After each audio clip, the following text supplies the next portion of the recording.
Bonjour à tous et bienvenue pour cette nouvelle vidéo, j'espère que vous allez bien. Aujourd'hui, je m'attaque à un truc que j'ai jamais fait, mais que je dois en grande partie à Marion, une de mes super modératrices. Je dis super, mais en même temps, elle a modéré qu'un seul live au moment où je filme cette vidéo, mais c'est pas grave, je trouve déjà qu'elle fait du super travail. Et à côté de ça, Marion, c'est une personne avec qui j'échange très régulièrement sur plein de sujets, mais notamment autour de la lecture. Vous l'avez très certainement vu déjà dans le chat des lives ou dans les commentaires sous les vidéos. Marion, alias Mabap, merci beaucoup de m'avoir proposé et de m'avoir aidé à réaliser cette vidéo. Vous le voyez, aujourd'hui on s'attaque à un système de classification, de challenge que je ne suis, je pense, pas prête à vivre. Voilà, tout simplement. Alors visiblement, c'est plutôt un challenge qu'on fait au mois de mars, parce que ça s'appelle le March Madness Tournament Challenge. Bon, oui, désolé, moi je le fais avec 3 mois de retard, hein, c'est tout, c'est comme ça. Le concept, lui, reste le même. Marion m'a concocté, mais alors, un petit drive aux petits oignons, elle m'a fait tout un tableau de classification et de bataille d'auteurs, de titres, de genres, et à travers toutes ces catégories, je vais à chaque fois se faire affronter 2 catégories de genres, d'auteurs, de livres, et ainsi de suite, jusqu'à ce qu'il n'en reste évidemment qu'un seul, pour déterminer à chaque fois lequel sera le premier. Alors évidemment, je n'ai fait que remplir la base même du tableau, et c'est tout, hein. Le reste, on va faire ça là, avec vous, en vidéo, et j'avoue... il y a des trucs que j'ai pu choisir, il y a des trucs c'est elle qui me les a un peu imposés, et je trouve ça bien que c'est mélangé tout ça. Mais avant de nous plonger dans ce challenge absolument insurmontable, je vous propose de découvrir et d'accueillir le partenaire de cette vidéo. Il s'agit, encore une fois, de mon application préférée, Nextory. Et Nextory, c'est tout simplement l'une des applications que j'ouvre le plus dans mon téléphone parce que c'est comme avoir une petite bibliothèque ou librairie avec toi constamment. Et ça, c'est juste trop cool quand tu aimes le livre, parce que ça tient là-dessus. Voilà. Et ça, c'est souvent un objet que tu trimbales avec toi. Nextory, c'est un catalogue de livres numériques, de BD, de presse, mais aussi de livres audio dans plein de langues différentes. Mais on est d'accord que si vous m'écoutez, vous êtes peut-être plutôt intéressé par le français, mais sachez qu'il y a aussi d'autres langues disponibles. Et à travers tout leur catalogue, il y en a pour tous les goûts. Pour moi, un des formats qui prime sur Nextory, c'est évidemment le livre audio. Je ne m'en passe plus depuis que j'ai découvert l'application. J'ai toujours un livre audio en cours et ça me permet de diversifier mes formats de lecture et parfois même de tout simplement découvrir un titre que je n'aurais peut-être pas eu l'occasion de découvrir autrement. Vu qu'il est sur Nextory, que ce soit en format numérique ou en format audio, je me dis là, vas-y, c'est dans mon abo, je le prends. Alors, il y a plusieurs formats d'abonnement, évidemment. Celui que je vous propose de tester, c'est le classique basique. Vous avez donc le livre numérique en illimité et vous avez 15 heures de crédit audio pour le livre audio. C'est-à-dire que par tranche de 30 jours, vous aurez un crédit audio de 15 heures. Quand la nouvelle tranche de 30 jours commence, vous aurez de nouveau vos 15 heures d'écoute. Avec le code que je vous laisse juste là, ce qui est cool, c'est que vous avez l'occasion de tester l'appli pendant 60 jours gratuitement, ce qui vous laisse l'opportunité de, au total, découvrir 30 heures de lecture audio. Merci beaucoup à Nextory d'être toujours fidèle au poste parmi mes partenaires et je vous laisse avec ce challenge. Ce que j'ai donc fait, à la base, j'ai rempli 2 tableaux, c'est la catégorie genre et il y a la catégorie auteurice. Donc dans la catégorie genre, à chaque fois, elle m'a imposé un genre et j'ai ensuite pu moi-même ajouter un livre qui pour moi représente parfaitement ce genre pour ma part et que j'ai envie de faire concourir. Pareil pour la catégorie auteurice. J'ai essayé toutefois de ne pas mettre de doublons à plusieurs reprises. Par exemple, si j'ai mis Six of Crows pour l'autrice Leigh Bardugo, qu'elle m'a imposé en tant qu'autrice, je n'ai pas mis Six of Crows ailleurs dans le genre. Par exemple, je n'ai pas mis Six of Crows dans Fantasy. Vous voyez ce que je veux dire? Voilà, j'ai vraiment essayé un petit peu d'équilibrer à chaque fois et de ne pas avoir plusieurs fois la même chose.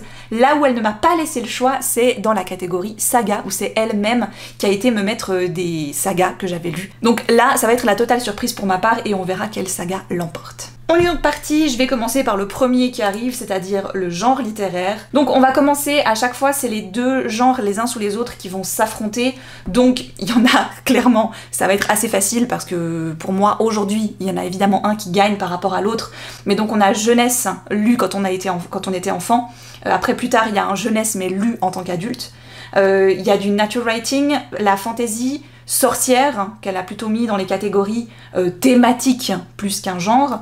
Il y a le thriller, légende arthurienne, roman historique, BD, roman graphique, manga, romance contemporaine, jeunesse donc lue en tant qu'adulte, enneigé, qui est donc plutôt encore une fois un thème, romance de Noël, classique, épouvante horreur, et enfin secret de famille. Donc, sans plus attendre, ça commence avec Le Petit Nicolas contre Indian Creek. Ah, écoutez, c'est un petit peu... Mine de rien, je sais qu'aujourd'hui, Indian Creek, je crois qu'à l'époque, je l'avais un peu placé un peu trop haut sur un piédestal, et je me dis que le petit Nicolas, pour les avoir relus avec Alice, c'est tellement malin, je trouve. C'est un peu old school, mais ça va pas si mal vieilli, donc écoutez, ça va être un choix un petit peu étrange, mais je vais quand même mettre le petit Nicolas, je crois. Oh, c'est bizarre de faire ça. Fantasy et sorcière, donc j'ai mis In the Company of Witches parce que j'ai d'autres livres sur les sorcières que j'aime beaucoup, que j'ai mis ailleurs, évidemment. Aeternia, c'était quand même barge, je trouve. Non, mais là, il faut que j'aille quand même vers mon premier amour, et mon premier amour, c'était Aeternia, quoi. Je peux pas faire autrement. Puis en thriller et légende arthurienne, donc légende arthurienne j'ai fait exprès, je n'ai pas mis les Dames du Lac parce qu'aujourd'hui pour moi ce n'est plus un titre qui est défendable.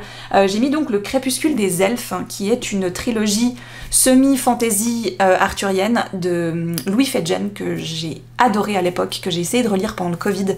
Ça a été un peu plus compliqué que ce que je pensais, du coup je n'ai pas été jusqu'au bout de ma relecture de la trilogie, mais j'en garde un excellent souvenir.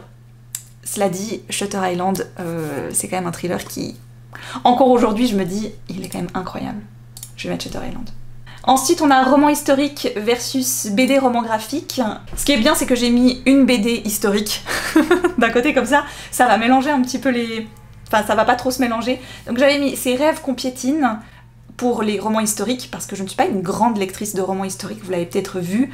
Là où j'ai le plus lu de romans historiques, c'était dans le genre saga familiale qui se passe toujours des années avant, on va dire des décennies plus tôt. Et Sambre pour la BD, puis qui est quand même une BD historique aussi, vu qu'on va y parler de Révolution française, etc. Donc, Ces rêves qu'on piétine était magnifique. C'était un livre sur la Seconde Guerre mondiale qui m'avait vraiment chamboulée. Parce qu'on y croise à la fois, il me semble, une maman juive qui essaye coûte que coûte de sauver ses enfants, et on va y rencontrer la femme de Goebbels ou de Himmler, je sais plus, un des subalternes de Hitler, qui, au moment où le Troisième Reich tombe, va assassiner ses enfants pour qu'ils ne vivent pas dans un monde sans le Troisième Reich. Donc j'ai trouvé que c'était incroyable. Mais je pense qu'à jamais dans mon cœur, Sambre, quoi. C'est dur. Non, Sambre, j'ai un affect particulier, c'est une BD qui est splendide, je suis un petit peu obligée. Ensuite, de l'autre côté, nous avons manga contre romance contemporaine. J'ai mis donc Fruits Basket en manga et j'ai mis A Little Something Different pour la romance. Je suis assez compliquée en romance, il y a assez peu de romances qui arrivent vraiment à me porter jusqu'au bout. A Little Something Different, c'était vraiment original, j'avais trouvé dans sa construction, parce qu'on va suivre un couple qui va se mettre ensemble, mais jamais du point de vue de ce couple, toujours de personnes autour d'eux. Les deux sont timides, donc c'est un peu difficile. Il y a vraiment une ambiance très petite ville, hyper mignonne, c'est très chou, très... voilà, je peux pas, vraiment pas... voilà. Et Fruits Basket, pour moi, c'est un manga qu'on ne présente plus, mais je me voyais pas mettre autre chose, vu que c'est clairement le manga qui m'a fait découvrir les mangas. Et je pense qu'aujourd'hui, je suis quand même obligée de mettre A Little Something Different, je pense. Ouais. Après, on a le roman jeunesse, mais lu en tant qu'adulte, et waouh, thématique enneigée. Oh, ça va être dur, parce que j'ai mis Le Cœur des Louves, qui d'ailleurs connaît une réédition. Si vous avez l'occasion de vous la procurer, ce livre est fou. Mais je l'ai lu il y a trop longtemps pour vraiment m'en souvenir parfaitement, mais je le porte encore très très profondément en moi. Il m'avait vraiment bouleversé, ce livre. Et Le Paradis Blanc, quoi, de Christine Hanna, je vous en ai parlé il y a quoi, 2 ans de ça, peut-être. Il était incroyable, ce livre. Non, Le Paradis Blanc. Ah, c'est dur. Je sais pas. Le Paradis Blanc ou Le Cœur des Louves. Non, Le Paradis Blanc. Il m'a tellement fait pleurer, ce livre, je suis obligée de le mettre. Romance de Noël versus classique. Là, nous avons Noël à Virgin River, parce que je pense que c'est une des premières romances de Noël que j'ai lues et qui m'a vraiment beaucoup plu. Et en classique, j'ai mis mon préféré de tous les temps, c'est-à-dire Jane Eyre. Je vous en ai parlé d'ailleurs il n'y a pas très longtemps, parce que j'ai lu une réécriture, plutôt une fanfiction, une réadaptation, bref, ce que vous voulez. Quelqu'un qui s'est fortement inspiré de Jane Eyre pour écrire le truc à sa sauce, qui était pas génial. Bon, sans souci, je vais mettre Jane Eyre, vraiment, sans même y réfléchir. Et enfin, épouvante, horreur versus secret de famille. J'ai mis Hex, qui est aussi un roman de sorcière, et qui est également un roman d'épouvante. et qui est cette histoire de sorcière qui a les lèvres cousues et qui hante un village depuis des siècles maintenant, et à chaque fois que des gens viennent s'installer là-bas, plus personne après ne peut en partir. S'ils décident d'essayer, petit à petit ils vont commencer à broyer du noir, et certains vont même peut-être mettre fin à leur jour tellement ils ne supportent pas l'éloignement avec le village. Et en roman saga familiale, j'ai mis pas une suite, parce que les sagas sont traitées à part, j'ai mis la scène des souvenirs, parce que c'est mon Kate Morton préféré, encore aujourd'hui. Et là, dans ce tournoi, c'est évident que c'est la scène des souvenirs qui va l'emporter. Oh, mais je fais des duos de malade après pour la suite, ça va être tellement dur. Bon, on continue. Nous avons toujours la jeunesse versus la fantaisie, avec maintenant le petit Nicolas versus Aeternia. Qu'est-ce que je fais? Non, Aeternia quand même, je pense. Ouais. Allez, Aeternia. Le thriller versus la BD, avec Shutter Island contre Sambre. Shutter Island. Faut faire un choix à un moment donné, on est obligé. De l'autre côté, romance versus enneigé.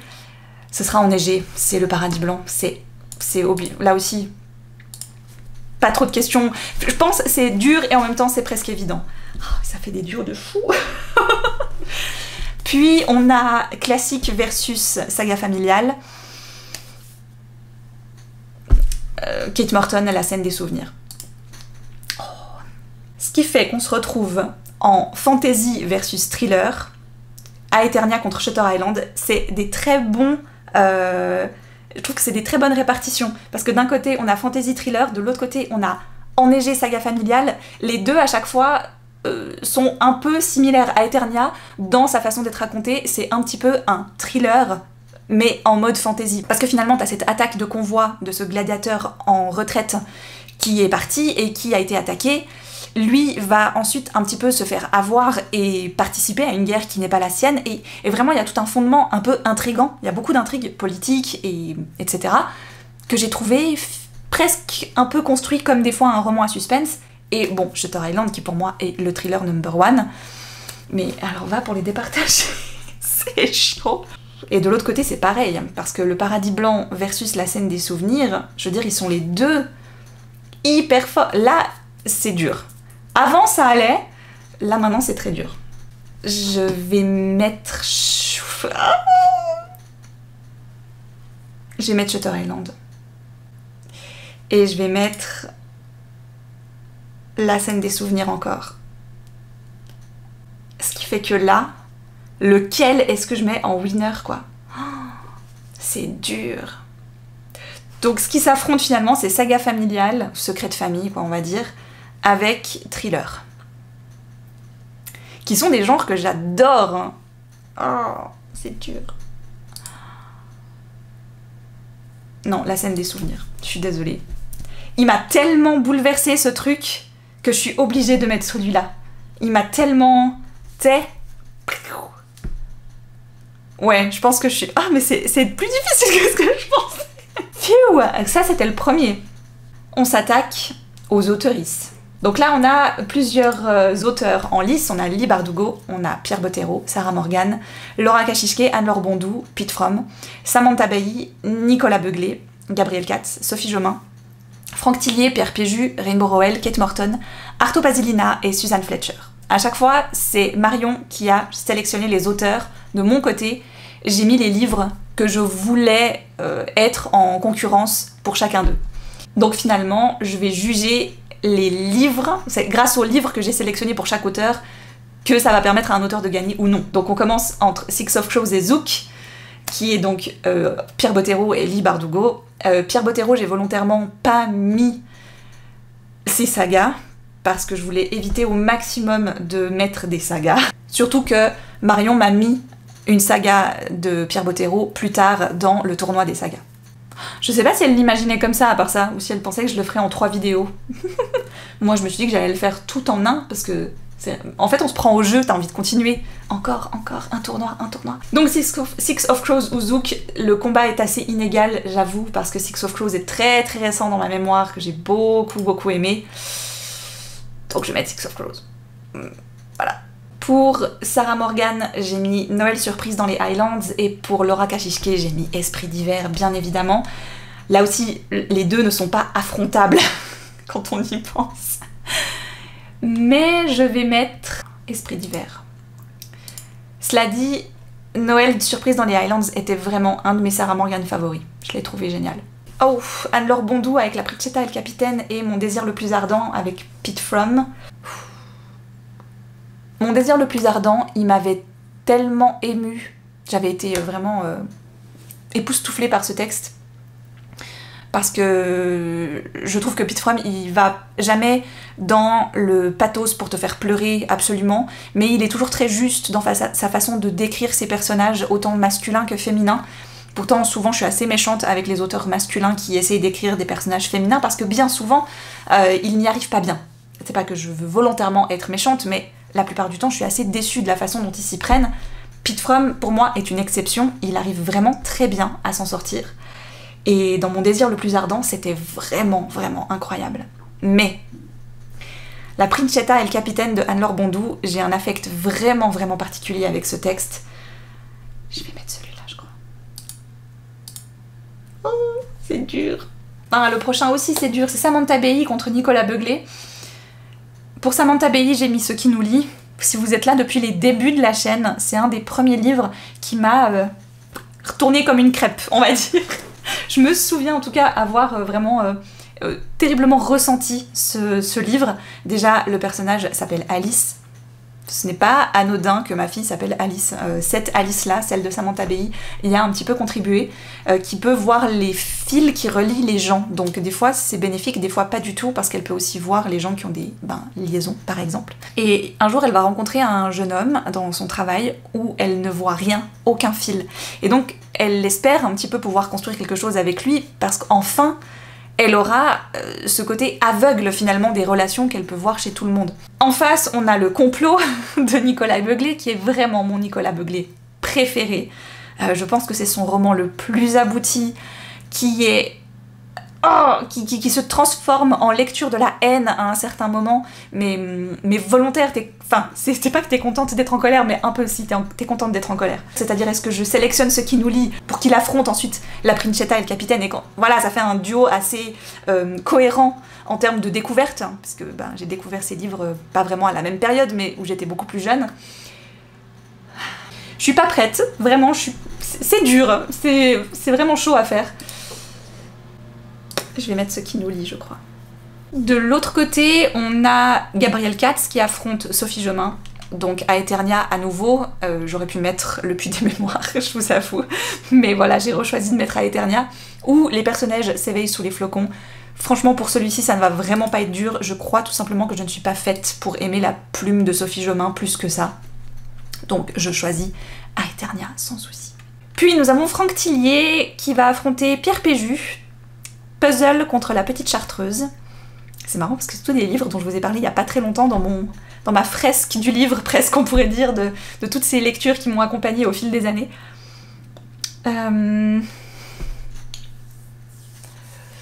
Puzzle ou la petite chartreuse? C'est dur. Puzzle. Ah, il y a des trucs qui s'effacent. Hein. Il y a un problème au niveau des couleurs, je crois. C'est pas grave. Puis nous avons Rainbow Rowell qui va affronter Kate Morton, Fangirl contre La Scène des Souvenirs.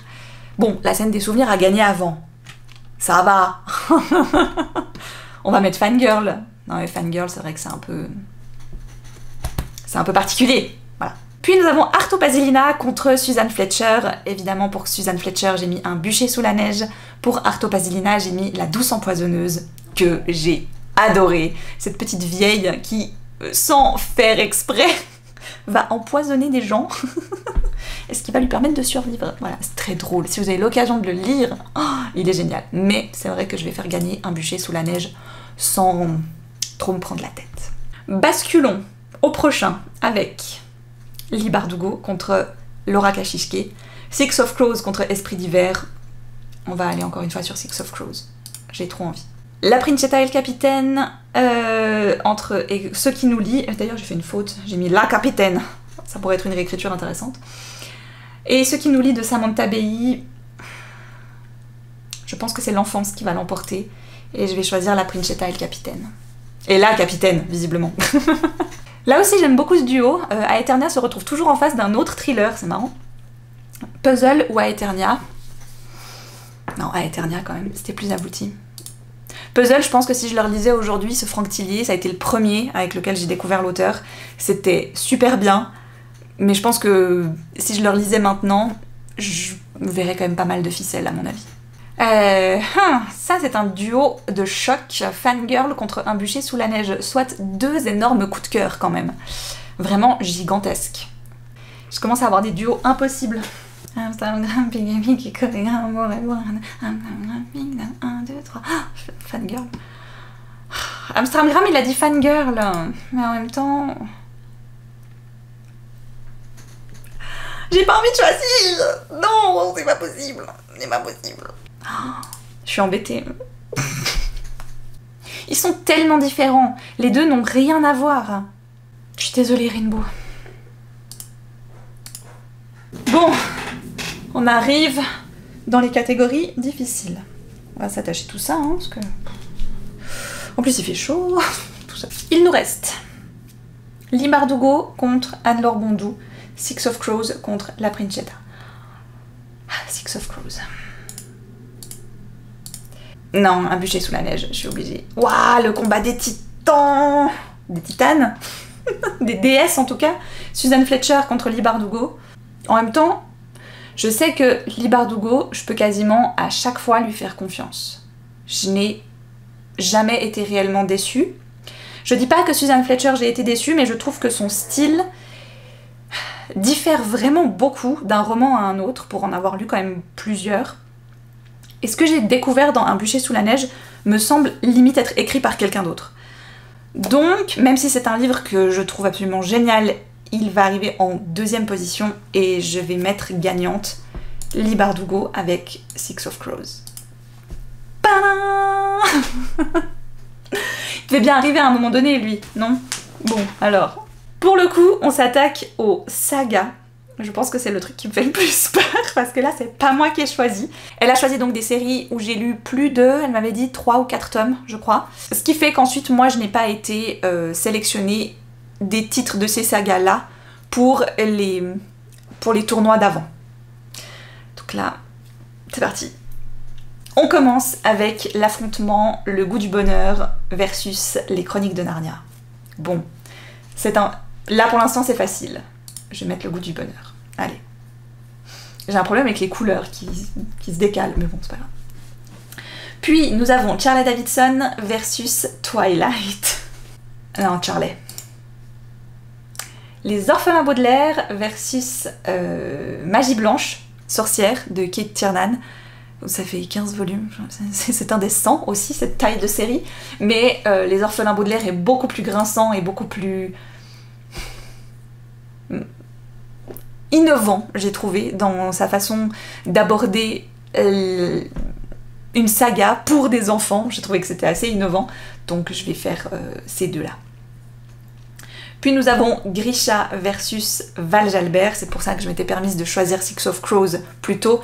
C'est que ici, Marion a choisi Grisha et non pas Six of Crows. Pour moi, je vais vraiment différencier les deux. Ah, et Val Jalbert, au début c'est bien, mais par la suite, c'est quand même un petit peu... ouais. Je vais quand même mettre Val Jalbert, je pense. Grisha était sympa, mais c'était pas... Du moment que t'as lu Six of Crows, Grisha est de toute façon un petit peu en dessous. De l'autre côté, nous avons Harry Potter versus Hunger Games. Ah, écoutez, je pense que je vais prendre Hunger Games. Pour le côté plus récent, l'actualité... les nouveautés encore, le fait que l'autrice... On a vraiment l'impression que la... Je sais pas si c'est le cas, hein, c'est peut-être pas du tout le cas, mais j'ai vraiment la sensation que toute la fanbase est un peu écoutée quand même. Ou alors juste, il y a une bonne symbiose entre les fans et... Enfin, entre les lecteurs et les lectrices et l'autrice. Et ensuite, tout ce qui va se rapprocher des franchises pour les films. Parce que je trouve qu'au niveau des choix de casting...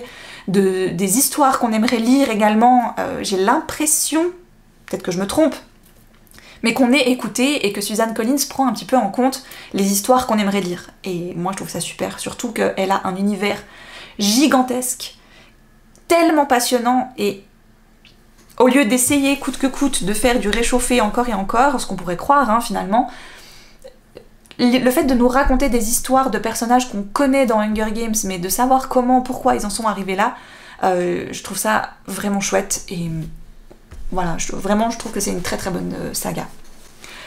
Anne, donc de Anne et la maison au pignon vert contre le pacte des marchombres. Ça c'est méchant de les avoir fait s'affronter. Parce que de 1, ils ont rien à voir, et de 2, ils sont vraiment très bien les deux. Ça c'est une vraie indécision alors. Lequel est-ce que je fais gagner? Je sais pas. Aidez-moi, au secours. Qu'est-ce que je fais? Je suis perdue. Ah, c'est horrible. Je vais faire gagner Anne. Je suis désolée, Alana. J'ai l'impression de trahir des gens de ma propre famille. C'est pas possible. Ce qu'il y a, c'est que Anne m'a tellement émue à travers autant les livres que la série, que tout. En fait, j'ai l'impression que c'est la petite fille qu'on a un peu toute en nous et qui n'a peut-être chez certaines pas toujours pu grandir. Et Lana, évidemment que j'ai un affect tout particulier pour la saga, les sagas, le multivers de Pierre Bottero qui est génial, et plus particulièrement Elana, donc le pacte des marchombres. Mais pour être honnête, je les ai lus il y a beaucoup trop longtemps pour que ce soit, voilà, il faudrait que j'ai le temps de les relire. L'assassin royal contre l'épouvanteur. J'ai pas été au bout de l'assassin royal. Vous savez, je vous ai dit, il me manquait des tomes. Je les ai, hein, mais je les ai pas lus. Il faudrait gentiment que je les ajoute à ma pioche. Maintenant que ma pioche principale baisse de plus en plus, je suis sous la barre des 80. Je crois que je suis aux 77 livres par là autour. J'aimerais que quand je serai sous la barre des 50, j'aimerais ajouter les volumes qui me manquent. Donc, ouais, les volumes qui me manquent de l'assassin royal. Ça me permettrait de enfin gentiment terminer. Ça peut être fait d'ici la fin de cette année, hein. Pas de les lire, mais de les rajouter à ma pioche. Parce que je les ai, c'est ça le pire. Bref.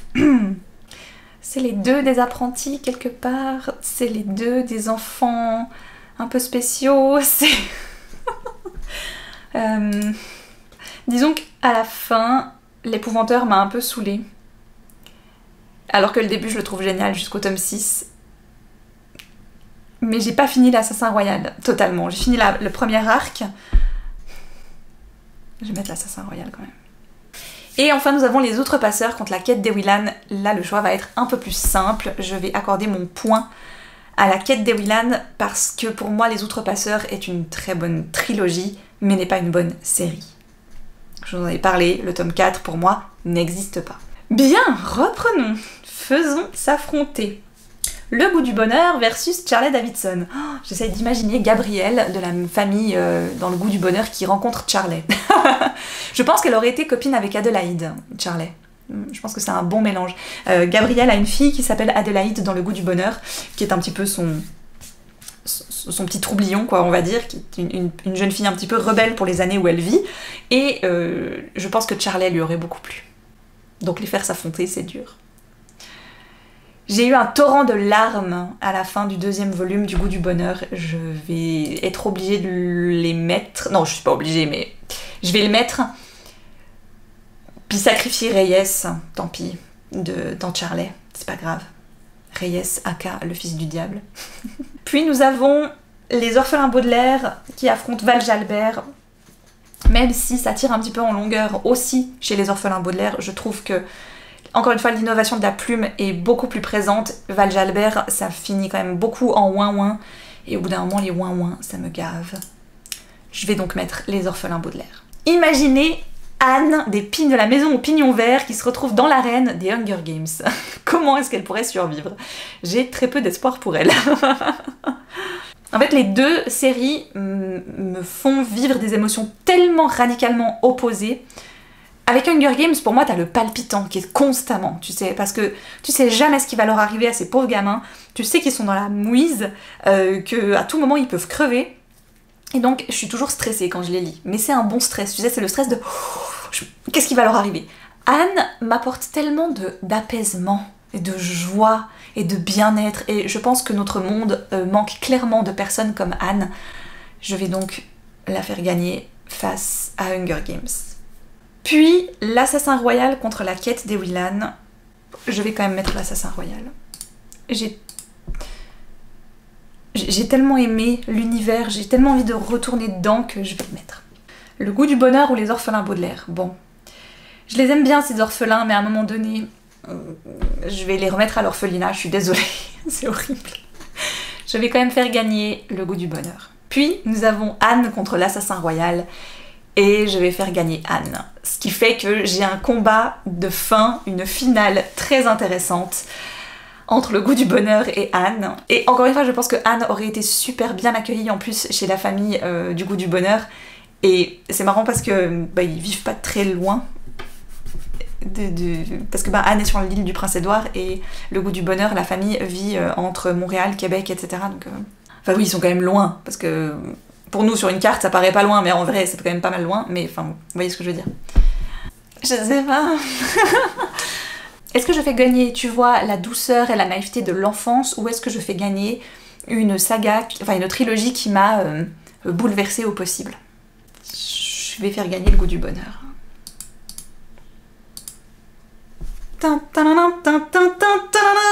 Oh là là, donc le goût du bonheur pour les sagas. Nous avons Leigh Bardugo avec Six of Crows pour les auteurices, et nous avons La scène des souvenirs et Kate Morton pour les genres avec les secrets de famille, saga familiale. Je suis plutôt très heureuse de ces résultats, parce que je pense que si tu m'avais demandé un jour de devoir te donner mon titre préféré, enfin bref, de classer un peu tout ça, je pense que j'y serais tout simplement jamais arrivée. Et là, ça le fait. C'est beaucoup plus chaud que ce que je pensais, mais c'était hyper passionnant. Voilà, si vous avez l'occasion de vous faire un petit peu un challenge comme ça, un tournoi entre toutes vos lectures, tous vos auteurs, tout... Tu vois, si tu devais se faire affronter deux auteurs ou autrices qui n'ont vraiment rien à voir l'un avec l'autre, vers lequel va quand même ta préférence, c'est difficile, tu vois. Typiquement, une Samantha Bailly contre un Nicolas Beuglet, pour moi, ça va pas, tu vois. Enfin, il y a quand même des trucs où comme se faire affronter le petit Nicolas contre Indian Creek, c'est deux genres, le nature writing et la jeunesse, qui sont presque à l'opposé pour certaines fois. Mais j'ai trouvé que c'était... Ça permet un peu de se remémorer des livres qu'on a lus il y a peut-être longtemps, de certains qu'on... Est-ce qu'on... Aujourd'hui, finalement, c'est toujours nos livres préférés dans ce genre-là, ou est-ce que justement on en sélectionne d'autres parce qu'on se dit que c'est plutôt ceux-ci qui l'emportent. C'était hyper intéressant aussi pour moi de réaliser ce petit tournoi. Écoutez, j'espère que ces petits affrontements ne vous auront pas trop atteint. J'espère que ça vous aura plu. J'espère que vous avez passé encore une fois un bon moment en ma compagnie. Moi j'ai trouvé ça très marrant à faire. Merci encore 1000 fois à Marion de m'avoir confectionné tout ces petits tableaux. Encore merci à Nextory d'avoir sponsorisé cette vidéo. Je vous souhaite évidemment plein de belles lectures et je vous dis à très vite pour une prochaine vidéo.